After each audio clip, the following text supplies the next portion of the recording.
नमस्कार, स्वागत है आपका सैनिकों, भूतपूर्व सैनिकों और पेंशन से रिलेटेड सैनिक न्यूज़ चैनल में।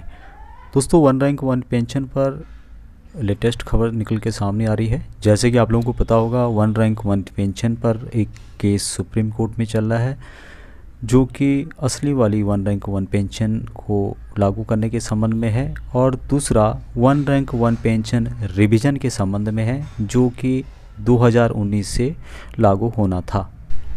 इसी one rank one pension revision के संबंध में वॉइस ऑफ एक्सेसमैन सोसाइटी ने माननीय प्रधानमंत्री और माननीय डिफेंस मिनिस्टर को लेटर लिखा है।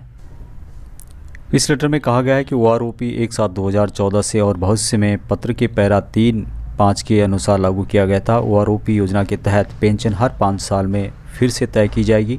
इसलिए OROP योजना के तहत पेंशन का दूसरा संशोधन 1 जुलाई 2019 को होने वाला था। हालांकि 2.5 साल की अवधि के बाद OROP योजना के तहत पेंशन को अभी तक संशोधित नहीं किया गया है। इस लेटर में आगे कहा गया है, विधवाओं और विकलांग सैनिकों सहित सभी श्रेणियों के लगभग 40 लाख भूतपूर्व सैनिक वर्तमान में देश में रह रहे हैं। उनमें से अधिकांश 3 राज्यों उत्तर प्रदेश, पंजाब और उत्तराखंड में रह रहे हैं, जहां विधानसभा के लिए चुनाव होने जा रहे हैं।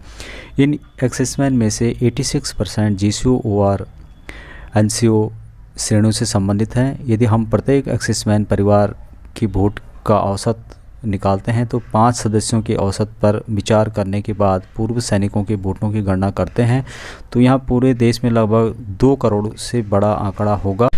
सरकार से रिक्वेस्ट किया गया है कि 1 जुलाई 2019 से GCOs, NCOs और ORs विधवा विकलांग सैनिक श्रेणियों के संबंध में OROP तालिका को संशोधित करें, जो कि उनका वैध अधिकार है।